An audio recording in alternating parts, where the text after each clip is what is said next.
Hey everybody, it's low carb and keto nutrition specialist Amy Berger bringing you the one and only keto without the crazy. Today I would like to talk to you about outsize effects. I would like to talk to you about little teeny tiny actions you can take or changes you can make that might have a disproportionately large and beneficial effect in your keto or low carb life. And the fact is, what I'm going to tell you applies to so many other aspects of life, not just your food, but I assume you're watching me because you are interested in low carb and keto eating. And so I'm going to start with an example from my own life that is not related to food, but I'm going to bridge that gap and talk to you about how this very much can apply to keto, particularly if you are having a hard time sticking to it. If you're doing it and it's great, you don't need a lot of help. You don't need these little tips and tricks, but hopefully if you do need them, you will find some of this helpful.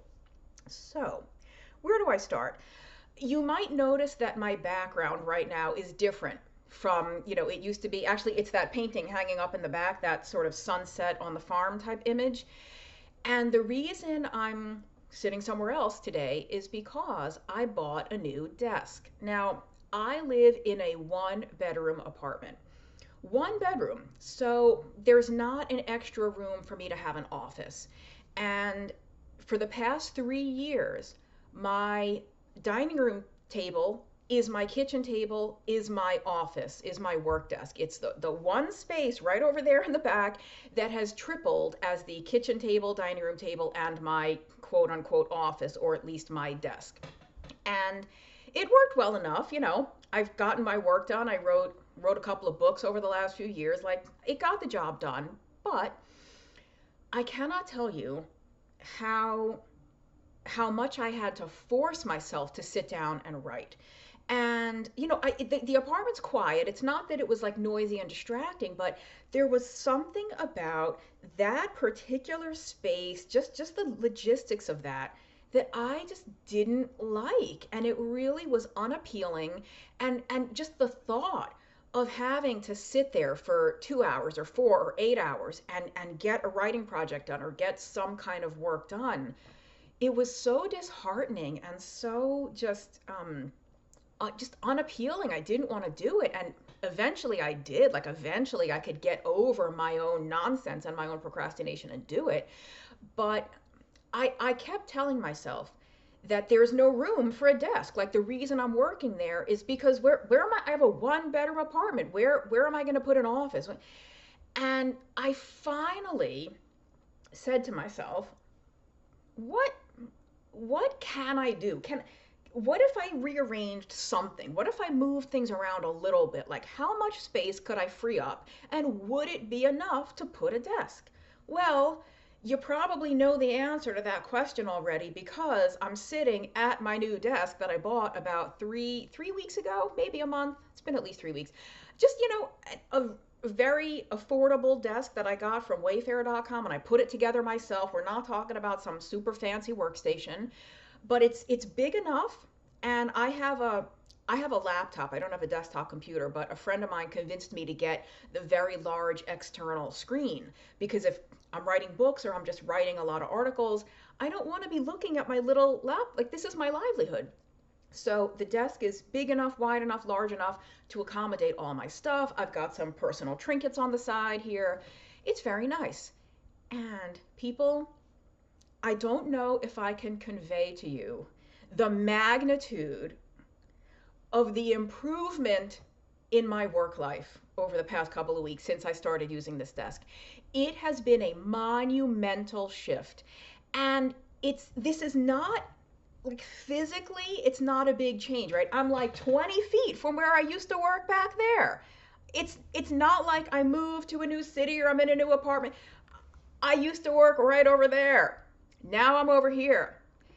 It has made such an enormous difference. And maybe it's just a nice test. Maybe, I mean, the lighting here is certainly better. I have these blinds closed right now to record, but I can keep them open so the light comes in. Although Sometimes I actually deliberately keep them closed because it's better for my focus and for my concentration to not be able to look outside and say, oh, it's so beautiful. Oh, better for me to not know what's going on.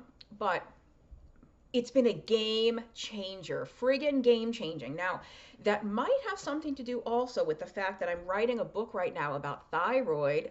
Wink, wink, for all you who didn't know that was coming. I'm working on a little thyroid project that I hope to have out sometime later in the spring.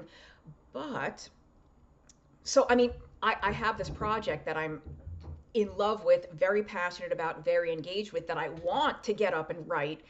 But even so, I've had plenty of projects like that in the past too, that when I was working over there, I did not want to sit there and write. I had to really talk myself into putting my butt down in that chair and writing at that table. So, okay, what the heck does this have to do with keto, Amy? You're like rambling about nothing.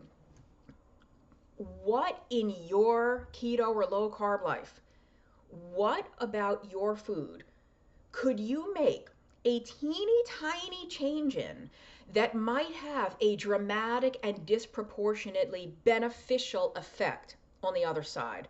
Right? All I did was get a desk. It was like $140 and I put it together myself and it's been a game changer. What about your behaviors and actions or thoughts about the way you eat or what you eat and how you eat? What teeny tiny little thing can you change that will have a massive impact?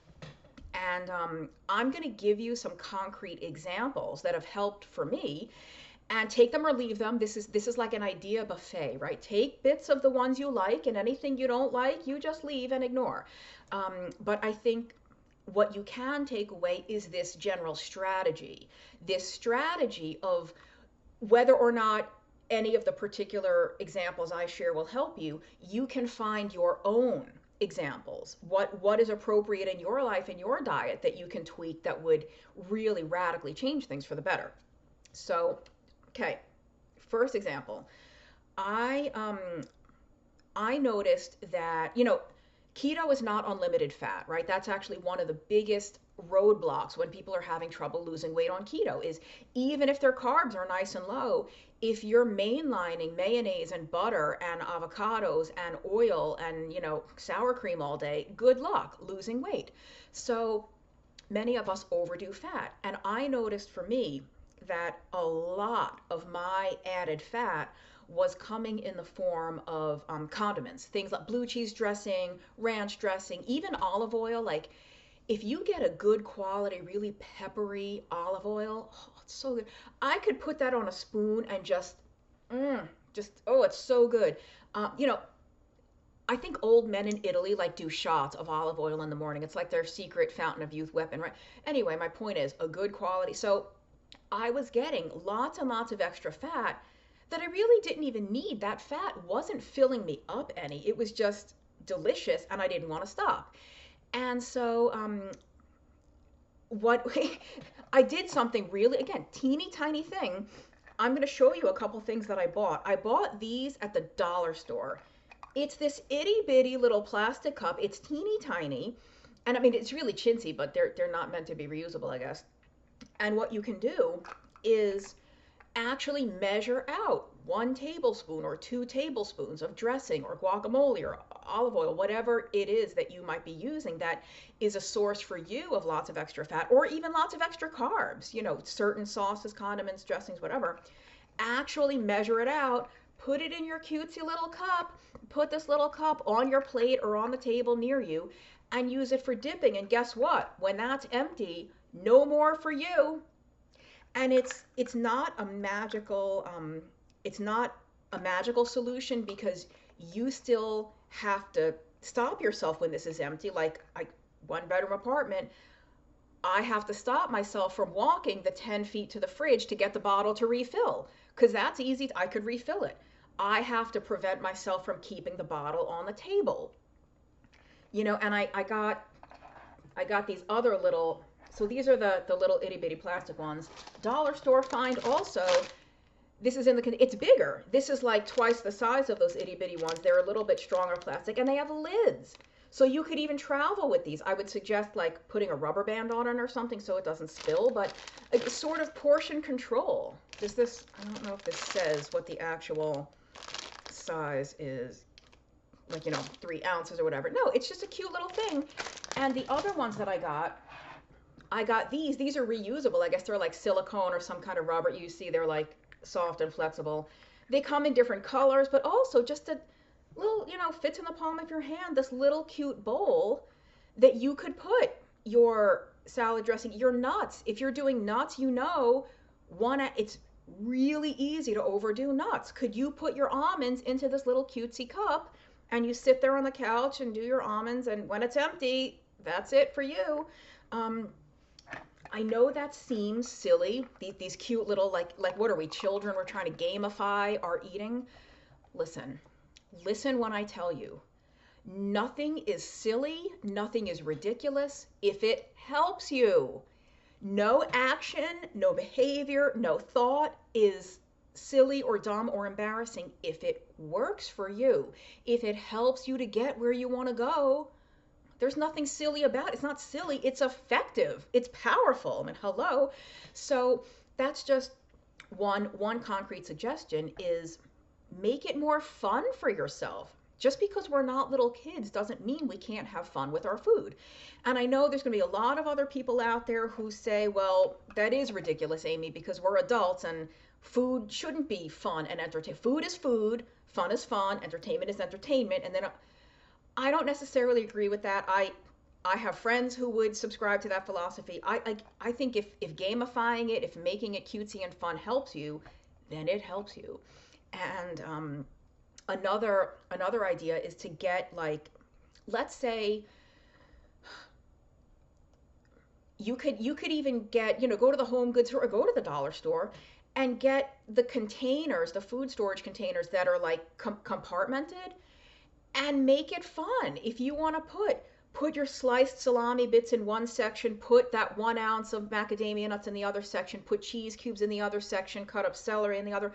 You've got this little thing, and it's this little selection, and it's colorful, and it's all low carb. It's kind of fun. And we could chuckle at it. We could be like, well, it is kind of silly, but it's not. If it works for you, if it makes you more excited about eating this way, if it makes it easier to stick to because you're excited and because it's a little bit fun rather than just, there's my big slab of steak again, although nothing wrong with eating steak all the time, but that's one way. And then think about water. Water is another really good example. I do not believe that there's any particular specific amount of water that all of us need to be drinking every day, but I do think many of us probably walk around slightly dehydrated a little bit. And we also, some of us, not all, do mistake thirst for hunger sometimes. Sometimes we think we're hungry when if you did have half a glass of water, you probably wouldn't be so hungry anymore. And it's not that the water filled you up, but just you weren't actually hungry, you were thirsty. So with that in mind, couple of suggestions there. And again, this may not apply to you at all, but you can use this strategy. What is a small change I can make that might actually have a very profound impact? So maybe you just don't like water that much. You're not that into it. Would it help, and maybe the answer is no, but would it help to get yourself a really nice water bottle? Get yourself a pretty water bottle in your favorite color, or plastic, metal, glass, whatever you like. Put some stickers on it, decorate it somehow. I see people with that all the time. Another thing that can help with water, and I'll give you an example. When I was still in school and in training for nutrition, we had to have some practice clients. Like, we had to help people for free to practice. And so I had a coworker at the time who was in pretty poor health, and she knew that she needed to drink more water. Again, not that there's any specific amount, but she knew that when she was in the habit of drinking more water rather than less, she felt better. Her skin was clearer, all that stuff. Except she hated drinking water. That's why she didn't drink it that much. She just didn't like it. Well, I did a little bit of questioning, like, well, what is the deal here? Why don't you like water? What can we do? Turns out She was always drinking it ice cold, like ice cold right out of the fridge, or she would fill up her bottle and load it up with ice cubes. And when we made the one change of her drinking it at room temperature, like taking just tap water, even if it was cool out of the tap, or filling up her bottle and just keeping it on her desk all day, but no ice and sipping from it, game changer. Turns out she was fine with water, she just didn't like it ice cold. Neither do I. So what a teeny tiny thing. She got a thing of bottled water. We could argue about the bottled water versus you having a refillable bottle, but she got several bottles that she just kept in her cubicle at room temperature. Great. If that got her to drink more water, something I've done, because I also notice that I feel better when I'm drinking kind of a certain amount, but it's not the eight ounce glasses a day. There's no arbitrary amount, but I know when I've had about enough for myself. And what I did is I just bought a Brita pitcher. I'm not an affiliate, like I'm not promoting. I'm just showing you what I bought. This happens to be the Brita brand. You don't even have to get a filter pitcher. Just get a pitcher at the dollar store, a plastic like 2-quart pitcher, fill it with water from the tap, and I keep this on the counter. I don't put it in the fridge because I realized that I too did not like freezing cold water. I'm much more likely to drink it when it's cool but not ice cold, not freezing cold. And the good thing about keeping this pitcher on the counter is if I do want it colder, then I'll just get some ice cubes out of the freezer. Like this isn't rocket science. And I've been drinking more water because it's just a more pleasant experience. And I also, I do use various brands of sugar-free flavoring for water. And I don't I don't know if I'll mention any specific. I guess there's one called Bolero that I like very much that has stevia. I haven't looked at the label in a while. It might also have like monk fruit and sucralose in it, which is Splenda, but I know it does have some stevia. So for those of you that don't want aspartame or saccharin, there are brands that don't. There are brands that have liquid sucralose. There's like the liquid Crystal Light, Mio drops, all kinds of stuff. If you want to do Crystal Light that has aspartame, I don't fear monger. I did a video recently about artificial sweeteners. I could put a link to it below. But if you don't like drinking plain water, there's only like 800 ways to flavor water that provide you zero sugar and basically zero carbs or a negligible amount of carbs. So I think that's fine. If you want to, whatever brand you like, whatever type of sweetener or sugar alcohol or artificial, this, that, whatever you're comfortable with, you can use that. And I use those fruit flavorings from time to time, not like all the time, but when I use them, this is just my own personal preference. I make it pretty dilute. I actually don't use the full strength. Like I'll use maybe half a pack for a 20-ounce bottle, like just enough to give it a little bit of flavor. But I don't I don't do that because I'm afraid of the carbs. If it's actually very flavorful, it's like too much for me. So you don't even 100% customizable, but that's again just one specific example of small changes I've made that have helped me, right? Getting the pitcher and keeping it on the counter, not putting it in the fridge. Getting these cute little things. Um, you might Something for you might be to with habits around food.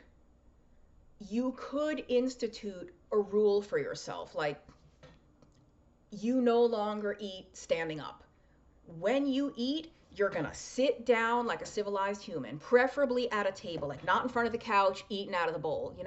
You're going to sit at a table with your plate on the table with silverware. You're not going to be, leaning over the sink, eating out of the carton, or like you got the fridge door open and you're just grabbing. It's like a picnic in your refrigerator while you're standing up. And please understand, I am saying that without judgment of any kind. Like, I think I know people do that because I've probably done that a time or two in my own life. But I no longer do that. Or to be completely honest with you, I try to no longer do it. It happens from time to time. but you might be a little more in control of what you eat and how much if you take your container out of the fridge, actually put it onto a plate or into a bowl, grab your fork, grab your knife, and sit down at the table. Maybe that won't help you, but maybe it will. Some people also institute a rule that no phone while they eat. If you're going to eat, you're going to eat, or maybe you could read a book. Now, see, I live alone, so it's like I don't have a family that I normally, oh, it's family dinner time, and we actually have conversation and there's discussion. Most of the time, it's me by myself, but I can read a book, I can read a magazine, just no phone. No phone, no Twitter at the dinner table, no Facebook, whatever. Like, but that's entirely personalizable to you. Whatever you think would help you do better with your eating, however you define do better. Eat less, eat different things, however you define that. Entirely 100% an individual thing. But really, this desk has been life changing. And uh, it's not like it's not a big change. It's a very small change that I only wish I had made like 2 years ago. So don't make the mistake I made today or tomorrow, sometime very soon. Give some thought as to if there are small things that you could change and what those are, and give it a try. Like, you don't, dollar store, it's not like I spent $50 to do this little experiment, you know. Even these cute little colored ones I think were like $5 or $6, maybe more, but worth it, worth it. I'm gonna stop talking now, but and that, like I said, this, well, I'm not gonna stop talking, I'll leave you with one final thought.